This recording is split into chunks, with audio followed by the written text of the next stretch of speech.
ውድ የቅምሻ ዴሊ ቤተሰቦች ከልብ የመነጨ ከበረ ሰላምታችን በያላችሁበት ይድረሳችሁ። የዕለቱን የሰዓቱን መረጃዎች እንግዲህ ያሰናተን ወደ እናንተን መተናል። የዓለማችን የፖለቲካ ትኩሳት ከመቼውም ጊዜ በላይ አይሎ የሀያላኑ ፍጥጫ ወደ አደገኛ ምዕራፍ ተሸጋግሯል። በመካከለኛው ምስራቅ የጦርነት ደመና ከማንዣበብ አልፎ ወደ ለየለት እልቂትና የዓለም አቀፍ የኢኮኖሚ ስጋት አምርቷል።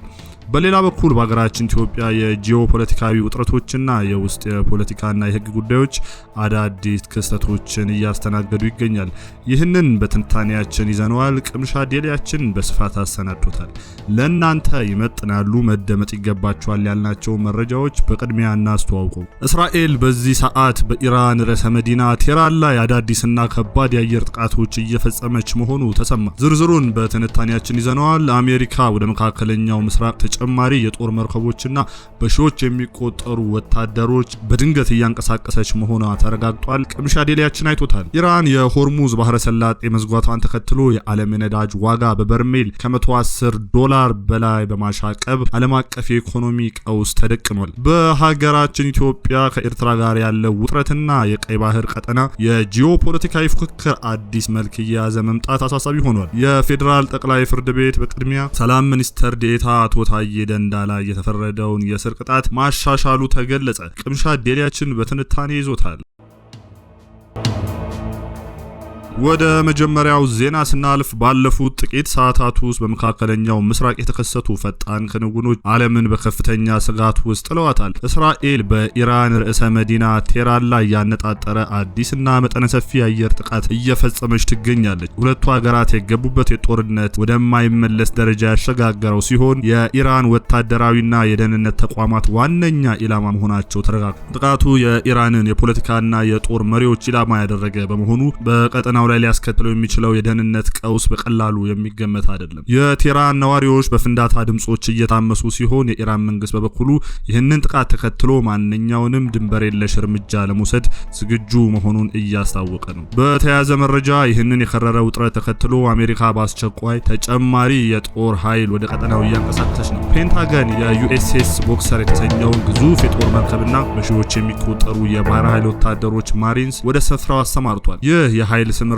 አሜሪካ በእስራኤልና ኢራን ጦርነት ውስጥ ያላትን ቀጥተኛ ተሳትፎና የጥቅም ማስጠበቅ ፍላጎት ቁልጭ አድርጎ የሚያሳይ ነው። በተለይም የአሜሪካና የብሪታንያ የጦር ሰፈሮች ኢራን ኢላማ ውስጥ ሊገቡ ይችላሉ የሚለው ስጋት ዋሽንግተንን ለከፍተኛ ወታደራዊ ዝግጅት አነሳሳል። ይህ በእንዲህ እንዳለ የዚህ ጦርነት መዘዝ ከጦር ሜዳ አልፎ የዓለምን ኢኮኖሚ እያንገዳገደው ይገኛል። ኢራን በቀን በሚሊዮን በርሜል የሚቆጠር ነዳጅ የሚያልፍበት የሆርሙዝ ባህረ ሰላጤ ወይም ስትሬት ኦፍ ሆርሙዝ የንግድ መስመርን ማስተጓጎሏን ተከትሎ የዓለም ነዳጅ ዋጋ በአንድ ጊዜ በበርሜል $110 በላይ ገብቷል። ይህ የዋጋ ንረት በአሜሪካና በማደግ ላይ ባሉት ሀገራት ላይ ከፍተኛ የዋጋ ግሽፈት ሊያስከትል እንደሚችል የዓለም አቀፍ የገንዘብ ድርጅት IMF እና የአውሮፓ ማዕከላዊ ባንክ አፋጣኝ ማስጠንቀቂያ ሰጥተዋል። የሚገርመው ነገር ኢራን በዚህ ኢኮኖሚ ጦርነት ውስጥ ስልታዊ እርምጃ እየወሰደች ሲሆን ለጃፓን የንግድ መርከቦች ብቻ በሆርሙዝ ባህረ ሰላጤ በሰላም እንዲያልፉ ፈቃድ እንደምትሰጥ አስታውቃለች። ይህ አካሄድ ዓለም አቀፉን ማህበረሰብ ለመከፋፈልና ጫናውን ለማርገብ የታለመ የዲፕሎማሲና የኢኮኖሚ ጦርነት አካል። በሌላ መልኩ ወደ ሀገራችን የፖለቲካና የደህንነት አጀንዳዎች ስንመጣ በቀንድ አፍሪካ በተለይም በኢትዮጵያና በኤርትራ መካከል ያለው ጦርነት በፊት ያለው የውጥረት ሚዛን ወይም ፕሪዋር ኢኩሊብረም ብዙዎቹን ትኩረት ስቧል። የኢትዮጵያ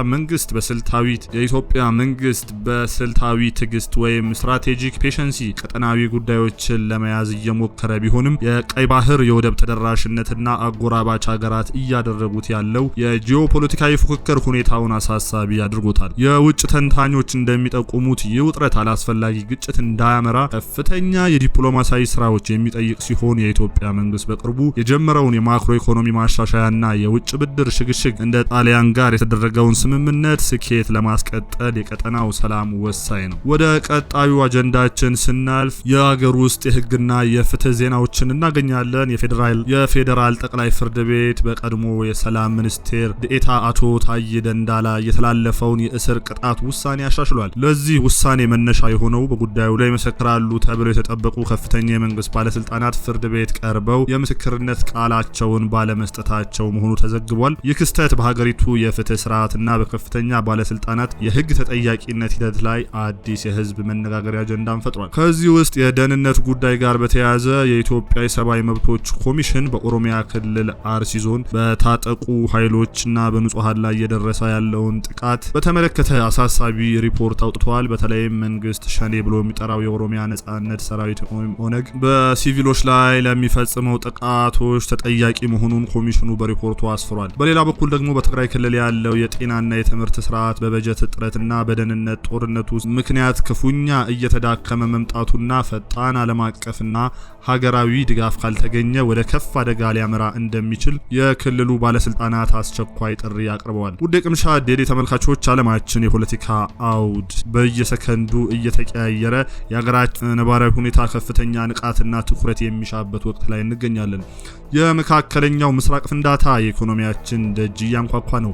የቀጠናችን ውጥረትም የጋራ ጥበባችንን ይፈትናል። እነዚህ ተለዋዋጭ ሁነቶችና የየዕለቱ ትኩስ መረጃዎች ወደ እናንተ ማድረሳችንን እንቀጥላለን። እስከ ጥንቅራችን ፍጻሜ አብራችሁን ስለቆያችሁ እያመሰገንን የምንለቃቸውን ዕለታዊ ሁነቶች እንዲደርሷችሁ ላይክ፣ ሼር፣ ሰብስክራይብ በማድረግ እንዳትረሱ እያልን ከሌሎች መረጃዎች ጋር ደጋግመን እስከምንገናኝ ቸር ያሰማልን ስንል እንሰናበታለን። ቸር ቆዩልን። ሰላም ለሀገራችን፣ ሰላም ለምድራችን፣ ሰላም ለኢትዮጵያ። በቀድሞ ሰላም ሚኒስትር ዴኤታ አቶ ታዬ ደንዳ ላይ የተመሰረተው ክስ ባለፉት ጥቂት ሰዓታት ውስጥ አዲስ አቅጣጫ ይዟል። ጉዳዩን በቅርበት ለሚከታተለው የህግ ባለሙያዎችና ለፖለቲካ ተንታኞች አስገራሚ የሆነ ነጥብ የሚከተለው ነው። የምስክሮች አለመቅረብና የቅጣት ማሻሻያ። የፌዴራል ጠቅላይ ፍርድ ቤት በአቶ ታዬ ላይ ቀደም ሲል ተላልፎ የነበረ የእስር ውሳኔ ያሻሻለው በአቃቢ ህግ በኩል ይመሰክራሉ የተባሉ ከፍተኛ የመንግስት ባለስልጣናት ፍርድ ቤት ቀርበው ቃላቸውን ለመስጠት ፈቃደኛ ባለመሆናቸው ነው። ይህም በመንግስት ምስክሮች እጥረት ምክንያት ክሱ ወደ ቀለለ የህግ ትርጓሜ እንዲቀየር አድርጎታል።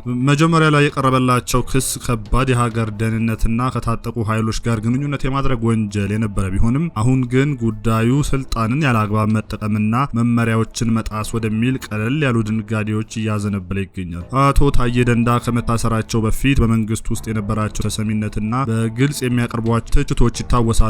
አሁን ምስክሮች ለመቅረብ መሸማቀቃቸው ወይም አለመፈለጋቸው በገዢው ፓርቲ ውስጥ ያለውን የውስጥ ትኩሳትና ህግ ተጠያቂነት ሂደቱን ግልጽነት ጥያቄ ውስጥ የሚጥል ሆኖ ተገኝቷል። ወደ ዓለም አቀፍ መድረክ ስንመለስ የሀያላኑ ፍጥጫ ከየብስ ወደ ባህር ተሸጋግሯል። አሜሪካ ዩኤስ ቦክሰር የተሰኘው አስፈሪ የጦር መርከብ ወደ ቀጠናው ማስጠጋቷ ተከትሎ የመካከለኛው ምስራቅ ውጥረት ወደማይመለስበት መሸጋገር ያመለክታል።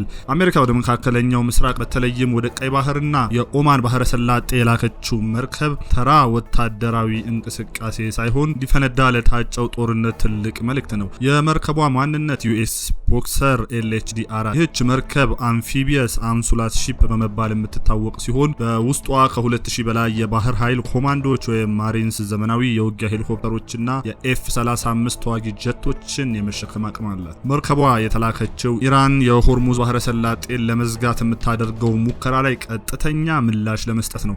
አሜሪካ ይህንን ግዙፍ ኃይል ያንቀሳቀሰችው እስራኤል በቴህራን ላይ የምታደርገውን ጥቃት ተከትሎ ኢራን የአሜሪካ የንግድ መርከቦችና የነዳጅ ማመላለሻዎችን እንዳታግድ ለማስፈራራት ወይም ዲተረንስ ነው። የመርከቧ ስምሪት በይፋ የተረጋገጠና የባህር ኃይል አዛዦች ዝግጁታቸውን የገለጹት ዛሬ ረፋድ ላይ ነው። መርከቧ አሁን ባለችበት አቀማመጥ በማንኛውም ደቂቃ ወደ የመን ሁቲ አማጽያን ይዞታዎች ወይም ወደ ኢራን የባህር ዳርቻዎች የሚሳኤል ጥቃት የመሰንዘር አቅም አላት። ይህ እንቅስቃሴ ጦርነቱ ከእስራኤልና ከጋዛ ሊባኖስ ወጥቶ ወደ ባህር ላይ ወይም ናቫል ዋርፌር እየቀየረው ነው። ይህም ለኢትዮጵያና ለቀንዱ አፍሪካ ቀጥተኛ ስጋት ነው። ምክንያቱም የዓለም አቀፍ የንግድ መስመር ወይም ቀይ ባህር ላይ የሚፈጥረው ማንኛውም መስተጓጎል በእኛ ላይ የኢኮኖሚ ጫና ያሳርፋል ተብሎ ይጠበቃል።